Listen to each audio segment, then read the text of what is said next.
Morning guys, hope you're all well. Bobby Freeman here, and today my friends we're going to be having a look at one of my favourite cars. I know I say that at the beginning of every video, but this genuinely is, particularly when it comes to SUVs, because this, my friends, is the Jaguar F-Pace, as many of you will probably know already. Now the reason I say it's one of my favourites is ever since they brought this out, I was just kind of, as soon as I saw it, I was just like, whoa, what is that? Well, I knew what it was, but I knew it was a Jaguar, you could tell, but I hadn't seen one before, and I was just so blown away by how they kind of kept that Jaguar essence, but really just created an SUV that is kind of just the best looking SUV I'd ever seen. And today's video is kind of half review, half kind of ode to the Jaguar F-Pace, because I did a similar one the other week about the F-Type, because of course this last wave, this current wave of Jaguars is actually the final wave of the internal combustion engine ones before they go fully electric. So it's kind of sad really, because this one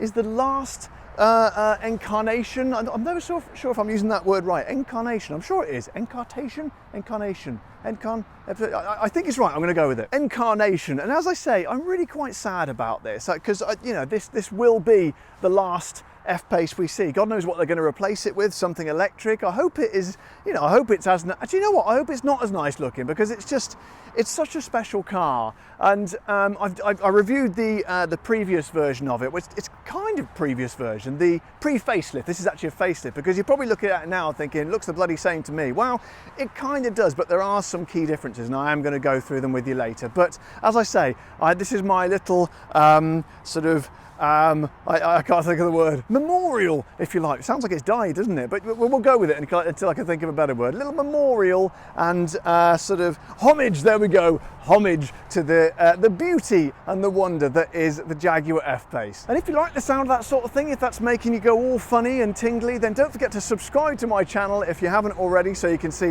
stuff like that and lots more. So let's have a look around it, shall we? Now this one's a rather fetching metallic red, which to be honest is not the colour I would go for in this car. I don't think it's particularly kind of thrilling at all. I'd prefer it in a nice black or a silver or something. And apologies, I have parked on what I thought was a quiet country road. Turns out it's like bloody Piccadilly Circus here, but we'll work with it and we'll get through. Now, as I said before, from the front and the side, you'd be hard pushed really to tell this from the previous version, the pre-facelift version, but basically it's slightly different bumper around the front, slightly sleeker headlights here, and the front grille is slightly different. You've got these kind of, I don't know what you'd call that sort of patterny kind of thing, but generally speaking, very similar. But it is a facelift, but most of the changes are going to be on the inside, and another couple of bits I'm going to show you as well. And as we pan round to the right, it's got quite small wheels on this one. That does make for a nice country ride, because we're here in the beautiful countryside of Worcestershire. I visit all the shires on this show. Today it is Worcestershire, or Worcestershire if you're in America. And this is actually where I grew up, so it's kind of nice sort of, it's nice to sort of try a nice SUV out in the country roads where I drove as an irresponsible teenager, and indeed smashed up many cars. Hopefully that won't be happening today. Anyway, let's get back to the F-Pace. Let's have a look at the side profile, because as I said before on the previous model, this is where what it's all about for me. That I don't think there's any other car, certainly not an SUV, that strikes such an incredibly beautiful profile as that. I love it. I absolutely love it. And I love this silver detailing here along the side, and then this line up here as well, which kind of accentuates the Jaguar lines as well. It's just wonderful. The designer is a guy called I've forgotten his name. Hang on a minute, I'll look it up. Ian Callum is his name. I mean, I suppose I could have actually edited that out and made it look like I did know who he was, but you know, that's the kind of consummate professional behaviour you get on this channel. You are welcome. And yeah, he designed a lot of the Jaguars, like my XF, the F-Type, as well as Aston Martins and all sorts, and I just think he deserves to be knighted. I mean, look at that. I don't know how, you know, no one's even come anywhere close to making any SUV as good looking as this, in my humble opinion, of course. But this, by the way, I was going to tell you where some of the sections where if you were looking from the outside and you want to tell the pre-facelift to the post-facelift, this is the most easy way to tell. The lights on the back here, because I pointed this out, that it used to share, it shared the lights, or it still does, with the F-Type as well. Now, it used to have the straight line bit that comes around like that, and then kind of an ovally sort of half circle bit there. I can actually draw it in the mud there to give you an idea. And now it doesn't have that on these ones. They kind of just sleek them out like that. And to me, I think that's a real shame. It's because that kind of, I don't know why, it was just a styling tip. I said about it on the F-Type as well. It was just a bit that I thought was really, really cool. And I don't know, I think they just streamlined it and lost a bit of character there. But you know, it's just my humble opinion. As we come around the back again, it just looks, I think that there's just no bad angle on this, as is the case of many Jaguars, to be honest. They're absolutely lovely. By the way, most YouTubers and motoring journalists would probably have had their cars detailed and clean, so it looks really nice. Instead, I've opted for the a bit of genuine Worcestershire, oh bloody hell, I can't even say it now. Worcestershire mud and grime. Look at that on there. A nice bit of mud, bit of straw, gravel, and probably a bit of cow shit on there as well, for good measure. Because let's face it, it is an SUV, and not many SUVs really get used for what they were designed for, which is going off-road and getting dirty. So I quite like to have an SUV with a bit of mud on it. In fact, a lot of people in London, where I'm from, actually buy spray-on mud, but this is a genuine thing, as I say, with dirt and gravel and stuff that came out of a cow's arse. So let's have a look in the boot, shall we? It's obviously an auto-opening tailgate. I hope it is. Anyway, there we go. And the F-Paces have absolutely fantastic boots. Look at the size of that. That's my little bag of car valeting treats, which I like to carry with me everywhere. This, my friends, is 601 of your finest litres. It is cavernous. I love it. I absolutely love it. Bigger than a lot of its rivals, bigger than the Macan, the Q5 and the X3. So if you're looking for boot space out of any of these kind of crossover SUVs, this is definitely the one to go for. However, it is worth noting that if you go for the hybrid version of this, which a lot of people are doing now, you get a massively reduced boot space. It drops down to 485, which is, to be honest, bloody terrible. That's less than my XF. So you really do pay a heavy price in terms of boot space if you want to go, if you want to save the planet. This one's actually the 2-litre diesel, so we get the full boot space. But not only is it a decent amount of boot space in there, have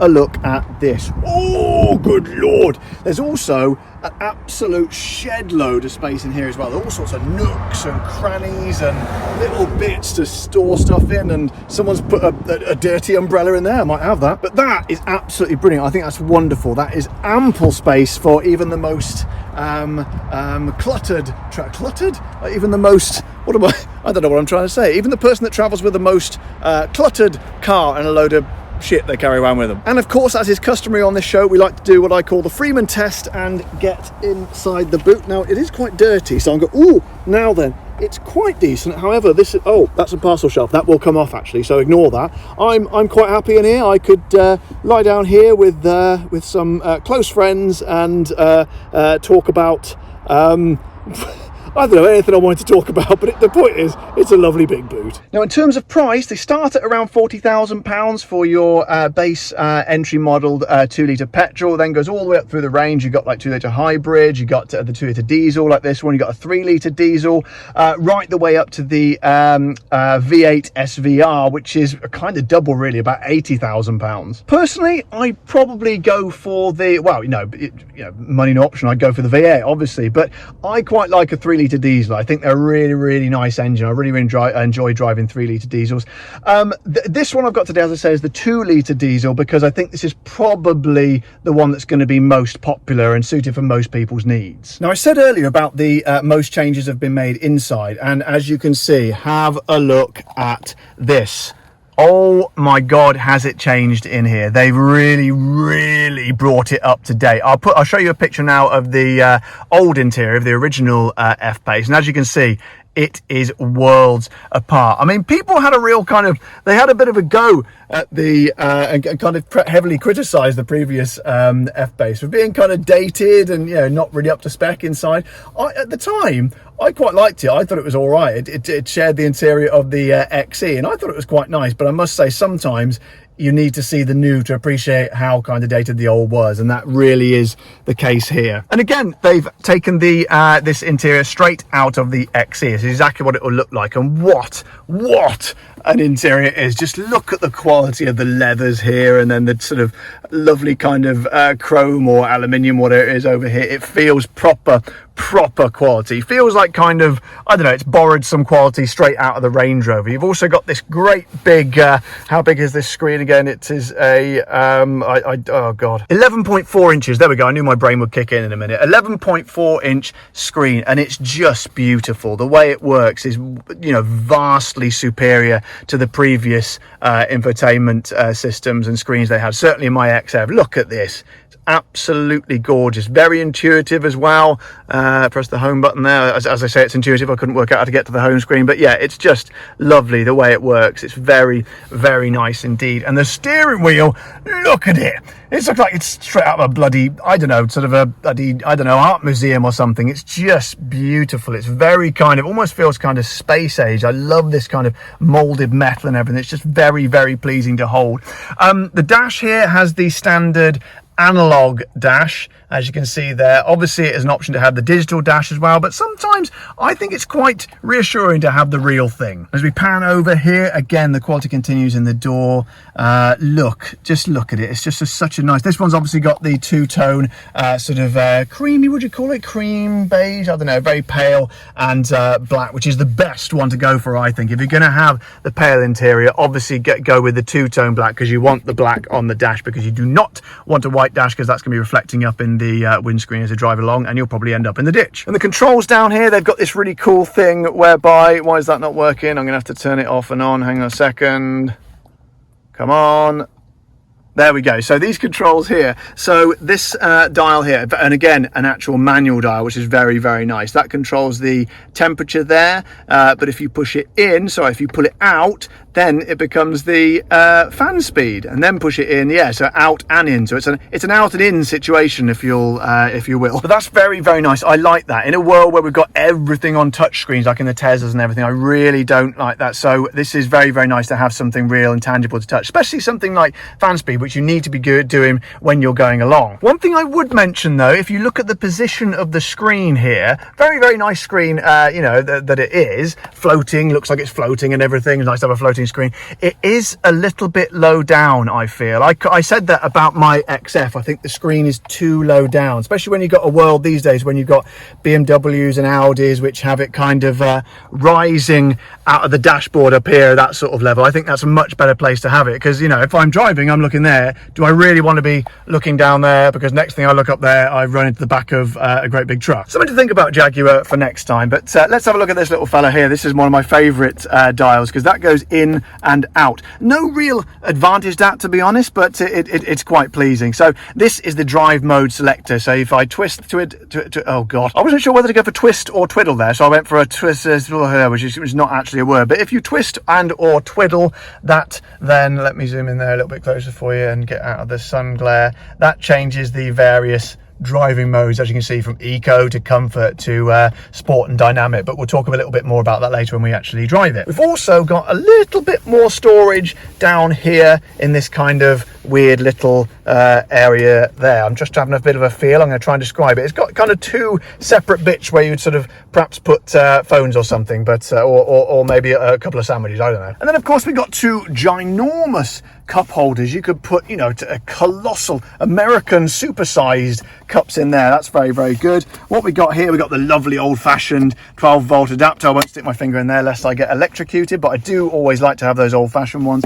You got a little thing here which could probably fit one, not quite a king size Mars, but maybe if you took like 2 bites out of it, you'd just about slot it in there nicely. And then storage under here as well. We've got, oh my god, there's some tissues in there. That's disgusting. I'm not going to put my hand in there because someone's probably blown their nose. However, I am going to have that charger, because it's always handy to have one of those spare, isn't it? But generally quite a nice little space in there. We have a USB-C there and a standard USB there. I'm not quite as annoyed with the USB-Cs as I usually am, but I'm kind of getting used to them, but I still don't like them that much because I'm a miserable sod and I don't like change. And that's obviously a nice little armrest, quite far back actually. I don't feel like my arms rested as much as it could be, but I think that is probably a first world problem. And as you can see, the seats are absolutely wonderful quality leather, very nice feeling. I think this one is heated and cooled, as you can tell, for the perforated bits there, and we got the embossed nice embossed bit of Jaguar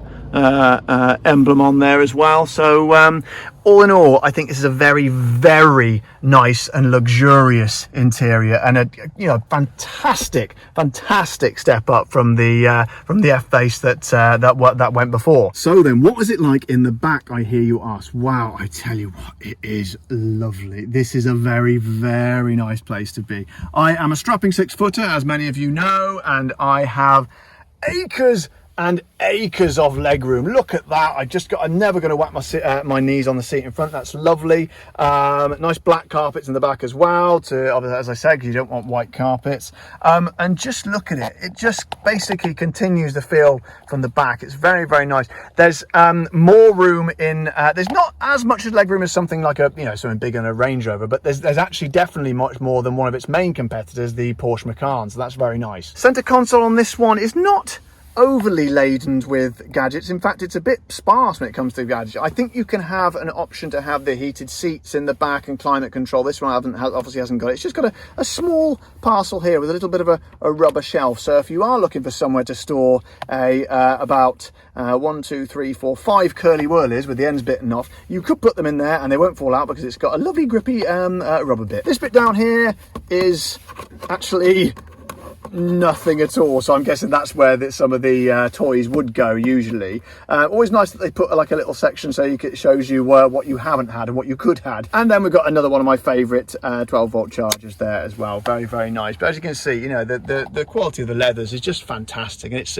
what's it like for headroom? I tell you what, absolutely loads. You get a little bit less obviously if you had the panoramic roof, but I'm more than happy there. I could jump up and down like this with no chance of hitting my head on the roof should I choose to do so. Armrest, fold that down. Now again, I don't really like this when you get an armrest with the cup holders there, because although to be fair, sometimes they have it sort of that way round, so it's like that, so one elbow goes in the cup holder. But to be honest, that's not bad. I'm happy with that. I prefer it when it comes out the end like that, but again, it's probably another example of a first world problem. So then you're probably thinking to yourselves, that looks lovely, Freeman, you clearly like that car, it looks very, very nice and feels very good quality. However, what is it like to drive? Because we all know F-Paces, Jaguars in general to be honest, are drivers' cars, or traditionally drivers' cars. Well, this one, my friend, does not disappoint.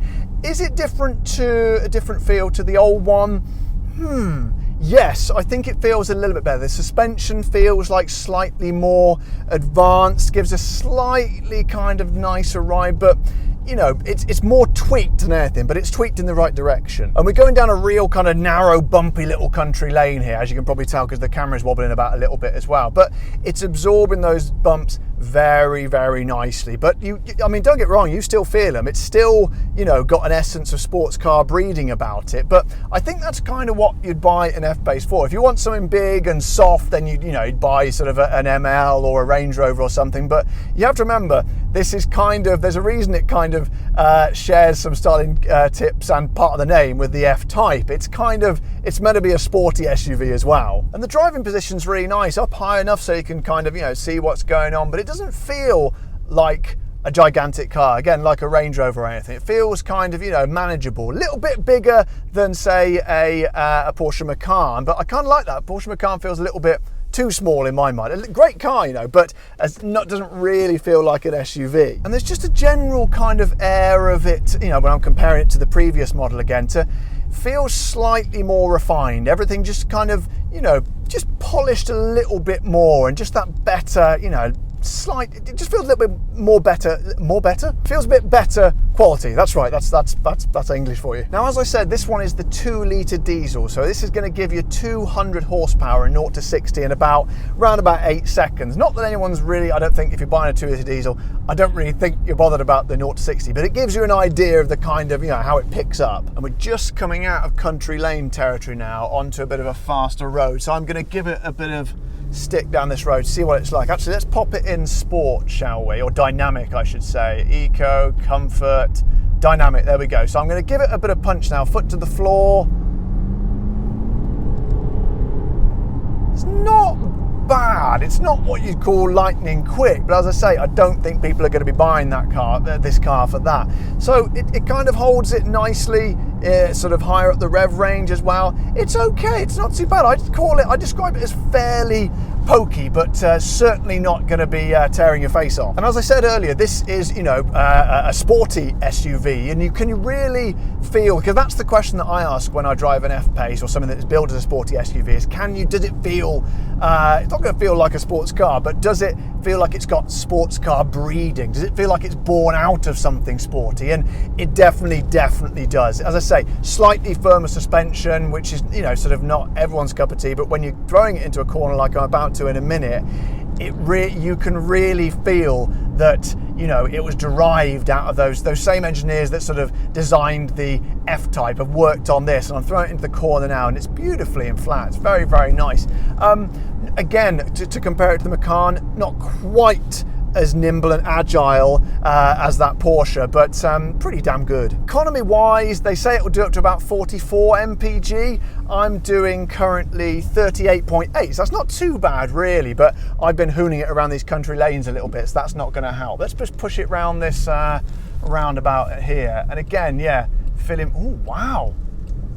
Do you know what? That's not bad at all. It's very, very flat through there. You could almost, maybe I'll try and get a bit of four-wheel power sliding going on in a minute. No, obviously I won't, because I would be arrested, or well, they'd pull me straight out the ditch, and if I wasn't already dead, they'd lock me in the cells. Another thing people have criticised it for is the road noise, and to be honest, I don't really find that a problem. It's not something I worry about generally, but I would say it's pretty quiet, especially as it's a diesel engine. That's one thing I noticed when I first drove it, is the engine is extremely quiet, very, very refined and very, very soft. I mean, maybe it sounds louder from the outside, but in terms of, you know, engine, the muffling and the insulation, they've done a fantastic job. And I think it's a very refined, civilized and quiet place to be. So guys, I hope you've enjoyed my video today, my little testimonial to what is one of the most beautiful looking SUVs on the market. And indeed, kind of in history really. I can't think of anything that even rivals it. So it's a very, very sad,